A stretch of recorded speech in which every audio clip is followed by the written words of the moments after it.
Stock magic Telugu శ్రోతలకు స్వాగతం. నిన్న మార్కెట్ కాస్త నెగిటివ్ గా ట్రేడ్ అయింది. కొంచెం ప్రాఫిట్ బుకింగ్ లాగా జరిగింది. 330 పాయింట్లు నిఫ్టీ తగ్గి 21,238 క్లోజ్ అయితే బ్యాంక్ నిఫ్టీ ఏకంగా 1000 పాయింట్లు తగ్గింది. 45,015 క్లోజ్ అయింది. నిఫ్టీ 50లో కేవలం 10 స్టాక్స్ మాత్రమే లాభాల్లో క్లోజ్ అయితే 40 స్టాక్స్ నష్టాల్లో క్లోజ్ అయ్యాయి. ఇక టాప్ గెయినర్స్ గా Cipla, Sun Pharma, Bharti Airtel, ICICI bank, doctor Reddy labs ఉంటే టాప్ లూజర్స్ గా IndusInd bank, coal India, SBI life, ONGC, Adani ports ఉన్నాయి.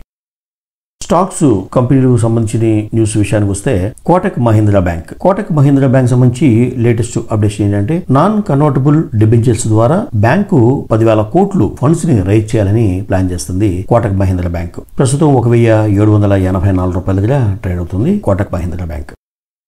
IDFC first bank. ఈ IDFC first bank Q3 results లో భాగంగా ఈ అప్డేషన్ ఏంటంటే net profit 18% year on year పెరిగినట్లుగా కంపెనీ రిజల్ట్స్ లో చూపించింది. అలాగే నాన్ పర్ఫార్మింగ్ అసెట్స్ అంటే బ్యాంకులకు సంబంధించి ఈ పారామీటర్, ఈ క్రైటీరియా అనేది చాలా ఇంపార్టెంట్. ఎందుకంటే లోన్లు ఇచ్చిన తర్వాత అవి ఒకవేళ ముండి బకాయిలాగా వస్తాయో రావో అనే డౌట్ఫుల్ గా ఉన్న లోన్స్ ని నాన్ పర్ఫార్మింగ్ అసెట్స్ అంటారు. అవి తగ్గితే బ్యాంక్ కి ఒక పాజిటివ్ అంశంగా చెప్పుకోవచ్చు. ఈ బ్యాంక్ కి ఇయర్ ఆన్ ఇయర్ చూసుకున్నట్టయితే గతంలో 1.03% ఉంటే ఇప్పుడు 0.68 అంటే ఆ ఎన్పిఏ తగ్గింది. ఇది ఒక పాజిటివ్ అంశంగా చెప్పుకోవచ్చు. ఇక బ్యాంకులకి వచ్చే ప్రధాన ఇన్కమ్ సోర్సెస్ ఏంటంటే ఇంట్రెస్ట్. ఈ నెట్ ఇంట్రెస్ట్ ఇన్కమ్ అనేది 30% ఇయర్ ఆన్ ఇయర్ పెరిగినట్లుగా కంపెనీ అప్డేట్ చేసింది Q3 లో.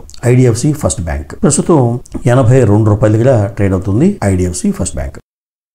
ఇక ఐసిఐసిఐ బ్యాంక్, ఈ bank third quarter results announce చేయడం జరిగింది. Net profit 23.5% year on year పెరగడం జరిగింది. అలాగే బ్యాంకు సంబంధించిన ఎన్పిఏ ఇంపార్టెంట్ కాబట్టి ఆ నెట్ ఎన్పిఏ అనేది ఇయర్ ఆన్ ఇయర్ తగ్గడం జరిగింది. ఎంత తగ్గింది అంటే గతంలో 0.55% ఉంటే ఇప్పుడు 0.44% ఇంకా తగ్గింది. చాలా తక్కువ ఉంది అసలు ఎన్పిఏ, బట్ అవి ఇంకా తగ్గినాయి. ఐసిఐసిఐకి ఇది చాలా పాజిటివ్ అంశం చెప్పుకోవచ్చు. నిన్న 2% స్టాక్ పెరిగి 1,028 రూపాయల దగ్గర ట్రేడ్ అవుతుంది ఐసిఐసిఐ బ్యాంక్. నౌకార్ కార్పొరేషన్, ఈ నౌకార్ కార్పొరేషన్ అనేది కార్గో ట్రాన్సిట్ సర్వీస్ బిజినెస్ లో ఇన్వాల్వ్ అయి ఉంది. ఇది Q3 రిజల్ట్స్ లో భాగంగా రెవెన్యూ గతంలో అంటే థర్డ్ క్వార్టర్ లో 99 crores ఉంటే ప్రస్తుతం సంవత్సరంలో 117 కోట్లుగా ఆదాయాన్ని ప్రకటించింది నౌకార్ కార్పొరేషన్. ఇక గతంలో కంపెనీ భారీ నష్టాల్లో ఉంది. గత సంవత్సరం Q3 లో 42 కోట్లు నష్టాన్ని ప్రకటించిన నౌకార్ కార్పొరేషన్ ప్రస్తుతం కేవలం 15 కోట్లు నష్టాన్ని మాత్రమే ప్రకటించింది. అంటే నష్టం తగ్గింది అంటే కంపెనీ ఒక పాజిటివ్ అంశంగా చెప్పుకోవచ్చు. ప్రస్తుతం 112 రూపాయల దగ్గర ట్రేడ్ అవుతుంది నౌకార్ కార్పొరేషన్. గ్రావిటా ఇండియా లిమిటెడ్, ఈ కంపెనీ ఏం చేస్తుందంటే యాక్చువల్ గా ఓల్డ్ బ్యాటరీస్, మనము పాత బ్యాటరీస్, వైర్లు, ఈ అల్యూమినియం మెటీరియల్, ప్లాస్టిక్ ఇవన్నీ మనం స్క్రాప్ చేస్తే ఇవన్నీ కలెక్ట్ చేసి రీసైక్లింగ్ ప్లాంట్ కి, ఆ ప్రాసెసింగ్ ఇండస్ట్రీకి తరలిస్తారు వీళ్ళు. అలా ఈ గ్రావిటా ఇండియా అనేది అలా కలెక్ట్ చేసుకుని మెటీరియల్, ఈ స్క్రాప్ ని అంటే మెయిన్ బ్యాటరీస్ నుంచేమో లెడ్ ని ప్రొడ్యూస్ చేస్తుంది. అలాగే వైర్స్, ప్లాస్టిక్, అల్యూమినియం ఇవన్నీ కూడా రీసైక్లింగ్ చేసి ఆ యొక్క ప్రాసెసింగ్ చేసిన ప్రోడక్ట్ ని రీసేల్ చేసి బిజినెస్ లో ఉంది గ్రావిటా ఇండియా. కంపెనీ యొక్క Q3 రిజల్ట్స్ చూసినట్టయితే గతంలో 789 కోట్లు రెవెన్యూ వస్తే ప్రస్తుతం 760 కోట్లు రెవెన్యూని ప్రకటించింది. నెట్ ప్రాఫిట్ మాత్రం పెరిగింది. గతంలో 50 కోట్లు నెట్ ప్రాఫిట్ వస్తే ప్రస్తుత సంవత్సరం థర్డ్ క్వార్టర్ లో 60 కోట్లు నెట్ ప్రాఫిట్ ని ప్రకటించింది. రెవెన్యూ కాస్త తగ్గినప్పటికీ నెట్ ప్రాఫిట్ మాత్రం 10 కోట్లు పెరిగింది గతంతో కంపేర్ చేసుకుంటే. ఇక ఇంకొక పాజిటివ్ అంశం ఏంటంటే ఈ గ్రావిటా ఇండియా సంబంధించి వీళ్ళ యొక్క మార్జిన్స్ అనేది పెరిగినాయి. ఇప్పుడు ఎప్పుడైనా సరే బిజినెస్ దాని యొక్క కోర్ బిజినెస్ ఏదైతే మెయిన్ బిజినెస్ ఉందో దాంట్లో మిగిలే మార్జిన్స్ పెరిగితే ఇవాళ కాక రేపు లాభాలు వస్తాయి. ఇది ఒక మంచి పాజిటివ్ అంశంగా చెప్పుకోవచ్చు. మార్జిన్స్ అనేది ఈ కంపెనీకి పెరగడం జరిగింది. ప్రస్తుతం 972 రూపాయల దగ్గర ట్రేడ్ అవుతుంది గ్రావిటా ఇండియా లిమిటెడ్. ఇక ఓఎన్జీసీ ఎన్టీపీసీతో ఒక జాయింట్ వెంచర్ గా ఏర్పడింది. దేనికోసం అంటే ఓఎన్జీసీ ఈ green and renewable energy business లోకి ఎంటర్ అయింది. అందులో భాగంగా ఈ ఎన్టీపీసీ గ్రీన్ ఎనర్జీతో ఒక జాయింట్ వెంచర్ ని ఏర్పాటు చేసుకుని ఇక భవిష్యత్తులో ఈ joint venture green energy and gas business ని చేయబోతుంది. ఈ జాయింట్ వెంచర్ ప్రస్తుతం 231 రూపాయల దగ్గర ట్రేడ్ అవుతుంది ONGC. Next construction company Ashoka Buildcon. ఈ కంపెనీకి ఒక 662 కోట్లు ఆర్డర్ లభించింది. ఎక్కడి నుంచి అంటే city and industrial development corporation of Maharashtra. అక్కడి నుంచి ఈ ఆర్డర్ రావడం జరిగింది. దేనికోసం అంటే design and construction of split bridge. అక్కడ బొంబాయిలో ఎయిర్పోర్ట్ సంబంధించి ప్రాజెక్ట్ లో భాగంగా ఈ స్ప్లిట్ బ్రిడ్జ్ కి డిజైన్ అండ్ కన్స్ట్రక్షన్ వర్క్ కోసం 662 కోట్లు ఆర్డర్ రావడం జరిగింది. ప్రస్తుతం 160 రూపాయల దగ్గర ట్రేడ్ అవుతుంది అశోక బిల్డ్కాన్.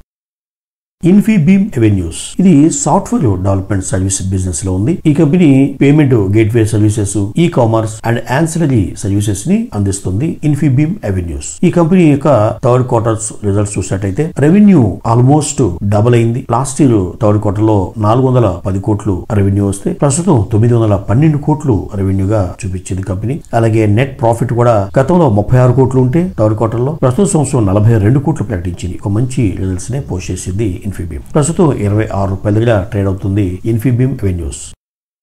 Granules India. ఈ గ్రాన్యూల్స్ ఇండియా అనేది ఫార్మా సెక్టార్ సంబంధించిన కంపెనీ. ప్రధానంగా ఈ కంపెనీ ఏపీఐ మ్యానుఫ్యాక్చరింగ్ చేస్తుంది. ఏపీఐ అంటే ఒక మెడిసిన్స్ కి, టాబ్లెట్స్ కి ఒక బేస్ అన్నట్టు, రా మెటీరియల్ లాగా ఒక బేస్ ని సప్లై చేస్తుంది గ్రాన్యూల్స్ ఇండియా. కంపెనీ యొక్క థర్డ్ క్వార్టర్ రిజల్ట్స్ ఎలా ఉన్నాయంటే revenue third quarter last year తో కంపేర్ చేసుకుంటే ఇయర్ ఆన్ ఇయర్ పెరిగింది. 1146 కోట్లు గతంలో ఉంటే 1156 కోట్లు ప్రస్తుతం ప్రకటించింది. అలాగే 124 కోట్లు నెట్ ప్రాఫిట్ గతంలో చూపిస్తే ఇప్పుడు 126 కోట్లు రెవెన్యూ స్లైట్ గా ఎలా పెరిగిందో అలాగే ప్రపోర్షనేట్ గా నెట్ ప్రాఫిట్ కూడా పెరగడం జరిగింది. ఇంకొక పాజిటివ్ గా అంశంగా చెప్పుకునే అంశం ఏంటంటే ప్రాఫిట్లు హ్యూజ్ గా పెరగనప్పటికీ ఒక పాజిటివ్ అంశం చెప్పుకోదగ్గది ఏంటంటే ప్రాఫిట్ మార్జిన్స్ అనేది వీళ్ళకి పెరిగినాయి గత సంవత్సరం Q3 తో కంపేర్ చేసుకున్నట్లయితే. ప్రస్తుతం 414 రూపాయల దగ్గర ట్రేడ్ అవుతుంది గ్రాన్యూల్స్ ఇండియా.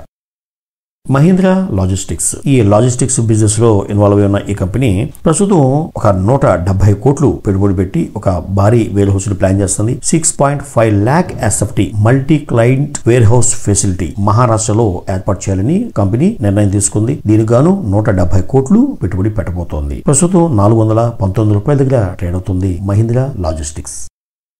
ఇక ఐపీఓ కంపెనీలకు సంబంధించిన న్యూస్ విషయానికి వస్తే నిన్నటితో 2 కంపెనీలు కొత్తగా ఐపీఓకి వచ్చిన కంపెనీలు వాళ్ళ యొక్క ఆఫర్ డేట్ అనేది క్లోజ్ అవ్వడం జరిగింది. ఒకటి ఈ క్వాలిటెక్ ల్యాబ్స్ లిమిటెడ్. ఇది ఎక్విప్మెంట్ ని, ఎలక్ట్రికల్ ఎక్విప్మెంట్, ఎలక్ట్రానిక్స్ ఎక్విప్మెంట్ ని టెస్ట్ చేసి రిపోర్ట్స్ ఇచ్చే కంపెనీ. ఇది కంపెనీ అడిగిన అమౌంట్ కంటే 59 times ఓవర్ సబ్స్క్రైబ్ అవ్వడం జరిగింది క్వాలిటెక్ ల్యాబ్స్. మరో కంపెనీ కాన్స్టెలెక్ ఇంజనీర్స్ లిమిటెడ్. ఈ కంపెనీ కావాలనుకున్న అమౌంట్ కంటే 234 రెట్లు ఓవర్ సబ్స్క్రైబ్ అవ్వడం జరిగింది. ఈ రెండు ఒక మంచి రెస్పాన్స్ ఉందని చెప్పుకోవచ్చు. ఇంకా నిన్న ఐపీఓగా వచ్చి మార్కెట్ లో లిస్ట్ అయిన కంపెనీ చూసుకున్నట్లయితే Medi Assist health care services limited. ఇది ఇన్వెస్టర్ కి 418 రూపాయలు చొప్పున షేరు అలాట్ చేస్తే నిన్న ఓపెన్ అవటం 460 రూపాయలు ఓపెన్ అయ్యి ఒక టైంలో 518 రూపాయల దాకా పెరిగి ఇక మార్కెట్ క్లోజ్ అయ్యే టైంకి 462 రూపాయలు క్లోజ్ అయింది. ఇది Medi Assist health care services limited. ఈ వార్తలు ఇద్దరితో సమాప్తం. మరో ఇంట్రెస్టింగ్ వీడియోతో మళ్ళీ కలుద్దాం. అంతవరకు సెలవు.